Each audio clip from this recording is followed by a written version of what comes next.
Breaking the Cycle, a story of love, loss, and healing. My name is Jack, and I'm a 26-year-old man. Over a year ago, I lost my wife, Annie, when our two children were only 18 months and 4 years old. She was just 25. The parallel was chilling. It forced me to confront the full circle my life had taken. I was only 5 when my mom passed away, and my children are now almost the exact ages I was when I lost her. Growing up, losing my mom wasn't just a single moment. It was like a shadow that stretched long over my childhood. Everything seemed a bit grayer, a bit more muted without her.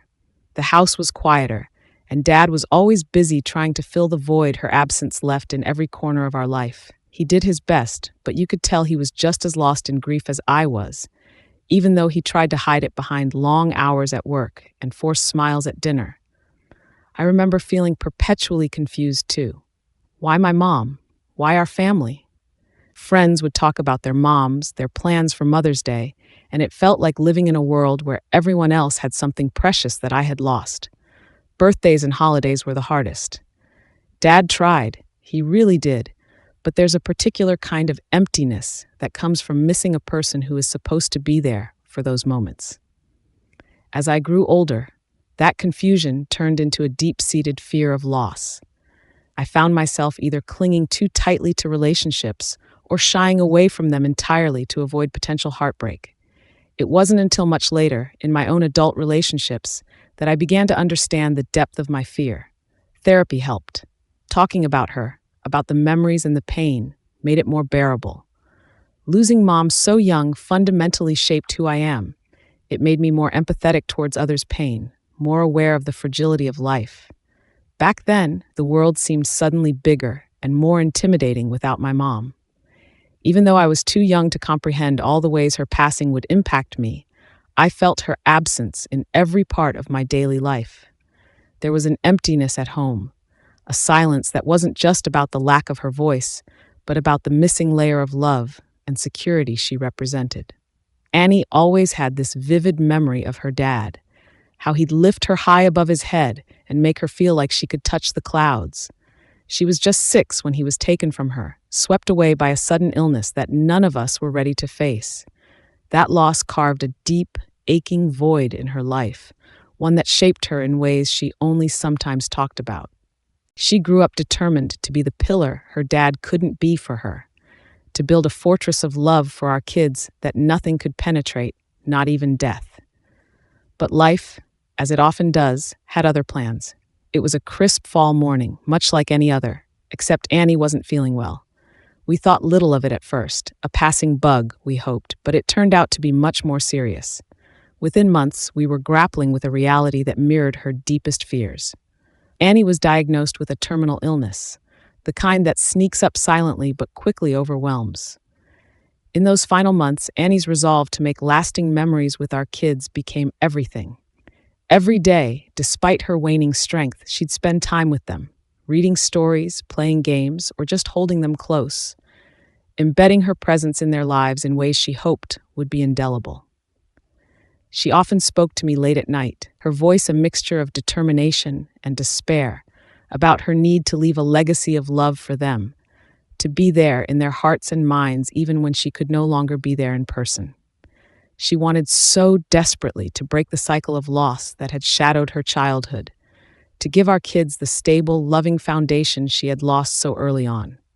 Her biggest fear was repeating history, leaving our kids with the same hollow memories and unanswerable questions she had struggled with. Watching Annie with our children, I saw the lengths she went to imprint her love on their young lives. She would record videos for them, leave little notes in unexpected places, and create traditions that could carry on in her absence. Her creativity in weaving these threads of connection was both inspiring and heart-wrenching. When she passed, the loss was monumental, echoing the emptiness of her own childhood, but also filled with the richness of the love she had poured into every moment with them. Annie had always had a clear vision of her own funeral, unusual as that might sound. It was something we'd talked about occasionally, those strange, somber discussions that unexpectedly pop up and linger between a couple. She wanted it to be more a celebration of her life than a mourning of her death. Don't make it all doom and gloom. She'd say, half joking but serious about the essence of her wishes. Make it a day where everyone can remember the happy times, with lots of flowers and maybe even some fireworks. When it happened, I was plunged into a deep grief that was hard to navigate, filled with the pain of loss, but also the duty to honor her final wishes. The day of her funeral arrived on a bright and clear morning, which felt almost offensive in the context of our loss, yet fitting for the type of farewell she had envisioned. The service was held at our local church, a place she had chosen not just for its spiritual significance, but also for its beautiful stained glass windows and the way the sunlight danced through them in the mornings. It was here, under the vivid colors cast by the morning light, that friends and family gathered, not in black but in bright colors, as she had requested. Flowers adorned every surface, wildflowers her favorite, in vibrant hues of blues, yellows, and reds, creating a tapestry of color that transformed the usually somber space into one that was alive with remembrance and love. The air was filled with her favorite music, a mix of classic rock and folk tunes, songs that had soundtracked our life together. Each melody stirred memories, bringing smiles even through the tears. After the service, we moved to a nearby park, another place Annie loved. It was here that the atmosphere lightened as people shared their stories about Annie, her quirks, her laugh, her boundless energy. It felt like she was there with us, in the laughter and the shared memories. As the sun began to set, we prepared for the final act of the day, the fireworks. It was an unconventional choice, but it was exactly what she had wanted. As the first rocket shot into the sky, bursting into a cascade of color, it felt like a release, a letting go of some of the sorrow and a celebration of a spirit too vibrant to ever be really gone. Each explosion of light was a reminder of her vibrant life, a punctuating finale that she would have loved. Now, as I watch our children grow, I see Annie's influence in their resilience, their laughter, and even in their tears. They talk about her often, recalling moments I didn't even realize they remembered. It's clear that while death took Annie away too soon, her efforts to be a present, loving force in their lives didn't go in vain. She lives on through them, through the stories we share, and the love we keep alive. As their father, my role has evolved, not just nurturing them, but also preserving the essence of what Annie wanted for them, a sense of security, love, and the knowledge that they were and always will be cherished, no matter what life throws our way. Now, as I watch my own children, I see that same confusion and loss reflected in their eyes. They look for Annie in simple moments, when they accomplish something small, like tying their shoelaces, or when they need comfort after a bad dream. I know those feelings. I live them. It's a reminder of how deeply a child feels the absence of a parent, often in ways they can't fully express. This shared experience has deepened my empathy and understanding of my children's emotions. I often find myself navigating their grief while managing my own, trying to be the rock that they can lean on. It's not just about providing for them materially, but ensuring they feel safe and loved, that they have space to miss their mom without feeling like they need to hide their grief. Their journey through loss has also reshaped my approach to parenting. I'm more patient, more attuned to the unspoken parts of their sadness, and more proactive in addressing our emotional health as a family. We talk about Annie often, keeping her memory alive, not as a shadow that hangs over us, but as a light that continues to guide us. I strive to be present in a way I felt my dad struggled to be after my mom died. Seeing my children cope with their loss, I understand the long road ahead of them. I know the challenges they'll face as they grow up without their mom, but I also see their resilience, and it gives me hope. It reminds me that while the pain of loss never fully disappears, it can be woven into the fabric of our lives, making us stronger and more connected to each other. I've promised myself to be there for them, to help them navigate this journey, and to ensure they never doubt they are loved, both by their mom, whose love continues beyond her absence, and by me, who stands with them every step of the way. After my mom passed away, the house felt suspended in time, with remnants of her life tucked into every corner. Her clothes still hung in the closet, her books remained on the shelves, and the air carried the gentle hint of her perfume. This stillness, this preserved world of hers, was abruptly disrupted when my dad announced he was remarrying. It was barely a year since we'd lost her, and the news fell on me like a cold wave. Ellen moved in shortly after their wedding. She brought with her boxes filled with new items, new routines, and a new presence that seemed to flood the spaces my mom had once inhabited. Her attempts at reorganizing the house, from rearranging the living room to replacing the curtains my mom had chosen, felt less like mere changes and more like erasures of the life we had lived. Ellen was kind, or at least she tried to be. She would cook meals she thought I would enjoy and make small talk, attempting to bridge the gap between us. However, her efforts felt forced. Each kind gesture, no matter how well intended, felt like an intrusion, as if she was trying to stitch herself into the fabric of a family portrait where she didn't quite belong. I resisted, not out of spite for her as a person, but out of a deep-seated loyalty to my mom's memory and a child's grief that clung stubbornly to the past. The situation at home grew tense. My reactions to Ellen's changes ranged from silent withdrawal to outright defiance. I would put things back where Mom had left them, insist on using the same old dishes instead of the new ones Ellen brought, and avoid spending time in the newly redecorated spaces. I missed the familiarity of my old life, the comfort of knowing every corner held a piece of my mom. My dad, caught between his attempt to move forward and his child's resistance, often became frustrated. Arguments became more frequent. He would accuse me of being unreasonable, of not giving Ellen a fair chance. I saw it differently.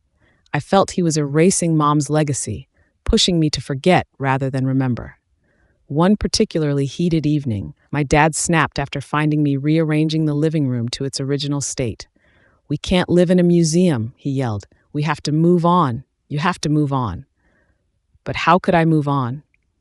Mom's shadow was in every laughter that had echoed through these rooms, in every step I took around the furniture she had carefully chosen, in every scent that lingered. The house felt increasingly like a battleground, where every alteration to its old state felt like a loss, a reminder of how swiftly and ruthlessly life could change. Ellen, caught in the middle, gradually stopped trying so hard to win me over, retreating instead into whatever peace she could find with my dad. During those initial months after Ellen moved in, the atmosphere in our home became increasingly strained. I was still grappling with the loss of my mom, often finding solace in old photos and mementos that kept her memory alive. My vulnerability and frequent bouts of tears were a stark reminder of the raw pain that lingered in our home. It was during this time that Dad's demeanor towards me shifted drastically. The few times I showed vulnerability or cried for Mom, he reacted not with comfort, but with frustration. He would yell, telling me to grow up and stop crying. It was clear he was grappling with his own pain, but his approach left me feeling abandoned in my grief. One night, after finding me crying in my room with a picture of Mom, "Enough," he barked, his voice echoing against the walls. "You need to grow up and stop crying all the time. Life has to move on." His words, meant to push me towards resilience, felt more like a dismissal of my grief. I looked up at him, my heart sinking. "I miss her, Dad." I managed to choke out the words, barely a whisper. "Why can't you just let me miss her?" His next words were like a cold slap. "I'm happier now, and you should be too. I love Ellen more than I ever loved your mom." He declared it with a harsh certainty that seemed to seal the growing gap between us. The room fell silent, save for the quiet sobs that I couldn't hold back. Those words, harsh and raw, sliced through the fragile thread of understanding that had tethered us.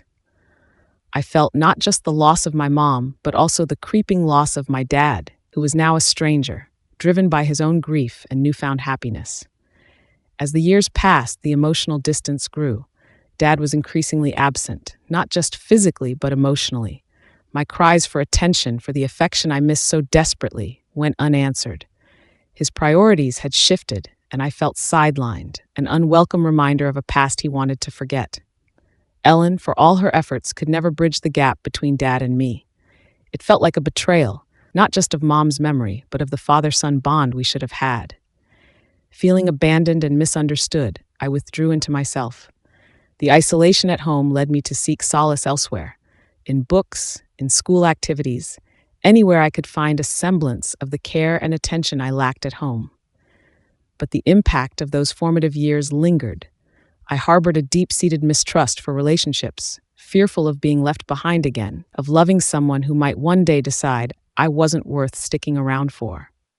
As an adult, looking back, I can see that Dad was dealing with his grief in his own flawed way.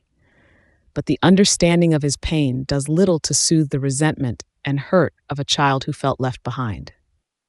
Now, facing my own challenges as a widower, I'm determined to be the father to my children that I needed when I was their age, one who is present, supportive, and unconditionally loving, no matter what life throws our way. But after Annie died, my dad reached out to tell me he hoped I understood him better and would cut him some slack for everything. I didn't respond to him at the time because I was in the most immediate sense of grief still. Today, it's still raw, but I'm in therapy to try and find peace in my life. He reached out to me a few more times and apologized for his initial message. We met up a few days ago, per his request. We met at a quiet cafe, a neutral place that seemed suitable for what was already a tense discussion waiting to unfold. As I sat across from him, still wearing my wedding ring, a stark symbol of my ongoing grief, it didn't take long for the conversation to veer into uncomfortable territory. He noticed the ring almost immediately and took it as a cue to voice his thoughts on moving forward. "You can't keep living in the past," he said. "It's time to think about your future. Maybe start meeting people again." I clenched my jaw, feeling the old frustration simmer. I asked him to drop the subject, but he pressed on, perhaps thinking that pushing me was for my own good. That's when he brought up his own past, his quick remarriage after my mom's death. He explained, not for the first time, but certainly in the most explicit way, how his new wife had brought him happiness, something he thought was impossible after Mom. "I needed that, and I think you do too," he said earnestly. "I thought you'd understand by now, especially with the kids needing a mother figure." His words stung sharply. It wasn't just the suggestion that I replace Annie, but the implication that my grief was somehow a selfish indulgence, that I should move past it for the sake of the kids. He went further, saying that he hoped I would eventually see the benefit of his choices, that I would stop holding on to my resentment and realize that embracing someone new wasn't a betrayal of my late wife. I told him firmly, it doesn't work that way. Grieving isn't just something you turn off to make room for someone else, and it certainly doesn't work on a convenient timeline. I could see the frustration on his face, mirroring the anger in mine. "You think I hate you for being happy with her, but it's not about that. It's about how you handled everything when Mom died, how you pushed her memory out as if it was the only way to be happy again." He was taken aback by my bluntness. Perhaps he hadn't realized how deeply his actions had hurt me, or maybe he had never considered that his path to happiness had left a trail of pain in its wake. Our conversation grew heated, voices raised enough that other patrons shot us wary glances. The air was tense as my father and I reached a fragile point in our conversation. His earlier remarks about moving on and finding new love had pushed me to a breaking point. Seeing the shock on his face when I challenged his views on grief and moving forward, he paused, looking genuinely bewildered. "How do you expect to find someone else to love you and the kids if you're still hung up on Annie?" he asked, his voice tinged with concern, but also a hint of frustration. It was a question that might have been genuine in his mind, but felt like an accusation to me. "Annie was the love of my life," I replied, my voice firm, each word laden with unyielding truth. "And yes, I'm still hung up on her because love doesn't just end when someone dies. You don't just replace someone like that." I could see him trying to process my words, his eyes searching mine for something, perhaps a sign of the son he once knew who hadn't been shattered by loss. I continued, "My children, they are my heart, Dad. They're the other loves of my life, but it's different. They depend on me not just to love them, but to provide safety, security, and a sense of normalcy in a world that was turned upside down." The cafe noises faded into the background as I leaned in slightly, needing him to really hear me. It's my job, my duty, to give them the best life I can. That doesn't mean rushing to fill a void with a new person. It means being there for them fully, without distractions or replacements for their mom. He was stunned, perhaps by the intensity of my conviction, or maybe by the realization that our views on handling grief and love were worlds apart. "But you need someone too," he finally muttered, almost to himself, a note of sadness creeping into his voice. "I needed my dad when I lost my mom," I shot back, the words spilling out with a mix of pain and defiance. "But instead, I got a man who was too quick to move on, too quick to replace her. I won't do that to my kids. I won't let them feel, as I did, secondary to someone else's happiness." We were at the end of our coffees, the dregs cold and bitter, much like the mood that had settled over our table. As my father eyed me, ready to offer another piece of his mind on how I should live my life, I cut him off.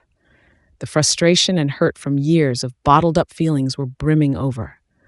"I need to make this clear," I began, my voice steady but filled with resolve. "I will never, ever tell my children to just get over their mom's death. I'm not going to sit them down and tell them their mom is dead and that they need to accept a new mother." The cafe, usually a backdrop of clinking cups and indistinct chatter, seemed to quiet around us. My dad watched me, his expression hardening as he prepared to defend his own actions again. But I wasn't finished.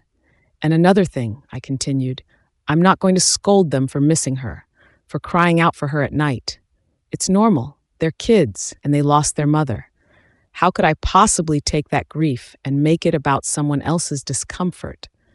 That's not what they need. They need a dad who understands their pain, not one who silences it." My dad shifted uncomfortably, his eyes briefly dropping to the table before meeting mine again. "You think I don't know that?" he muttered, his voice a mix of defensiveness and weariness. "I think you forgot it when it mattered," I shot back, unable to keep the edge out of my voice. "You were married so quickly, and it felt like you were trying to erase Mom from our lives. You expected me to just accept it, to be okay with all the changes because you were." I leaned forward, making sure my point was clear. "I am not looking to find them a new mother. What I am striving to do is to be the best dad I can be, given the shitty hand we've been dealt. I want to give them stability, love, and understanding, not rush to fill a perceived gap with the first person who comes along." I paused, my heart pounding with the intensity of the confession. "And I will never ever make them feel like they are second to anyone else in my life, the way you did with me. You made it clear you loved your new wife more, and I felt like I had lost you too, not just Mom."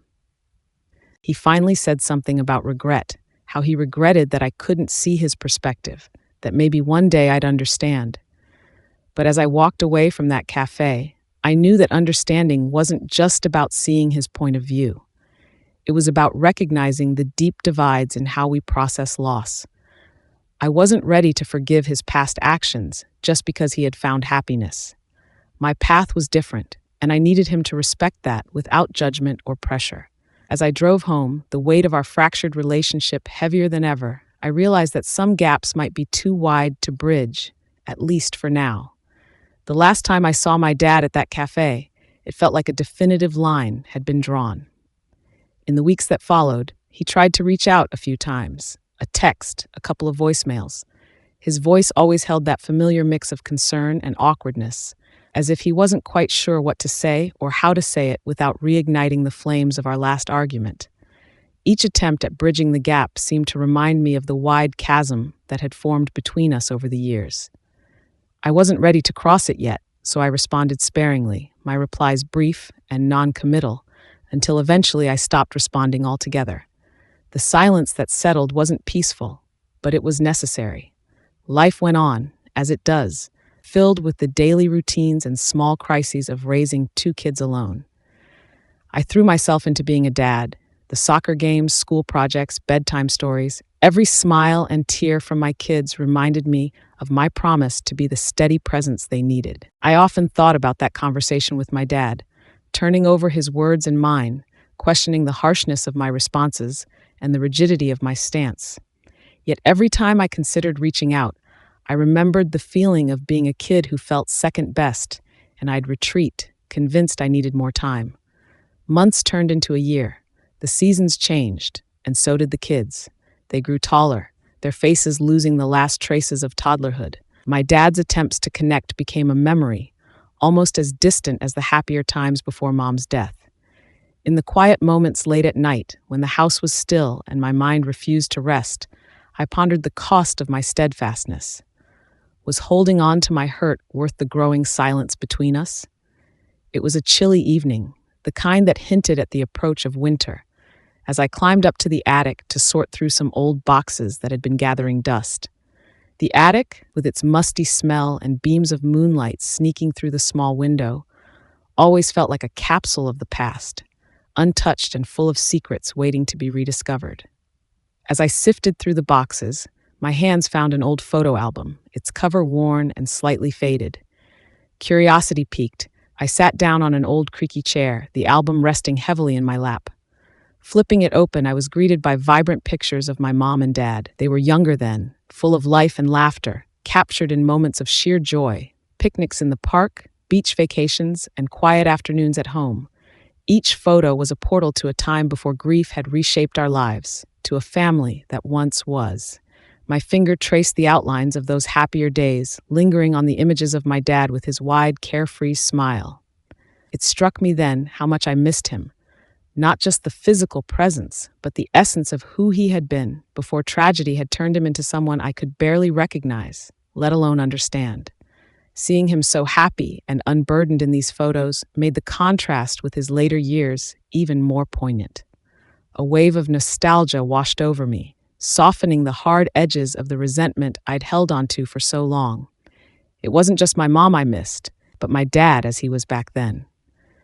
It dawned on me how much the sorrow had changed him, how it had stolen that joyful person from the photographs and left someone else in his place, someone consumed by his own grief, making choices I couldn't comprehend. Sitting there in the attic, surrounded by relics of my childhood, I felt the weight of years of misunderstanding and missed connections heavy on my chest. The memories of laughter and love, so vivid in those photographs, seemed at odds with the strained, awkward encounters that had defined our recent years. The realization was a quiet but profound turning point. Maybe there was room for reconciliation, a chance to rediscover the man from those pictures, to understand the journey he had taken from there to here.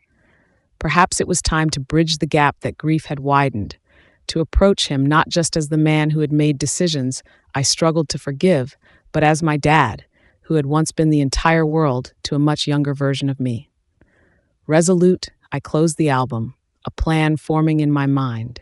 I would reach out to him, try to initiate a conversation, not just about what went wrong, but about what had once been right. It felt like a daunting task, filled with potential for pain, but also for healing. As I descended from the attic, leaving the quiet sanctuary of the past behind, I was ready to face whatever came next, armed with newfound understanding and a hopeful heart. It made me think about how the kids would remember these years. Would they see a dad who stood his ground or one who let old wounds dictate the future?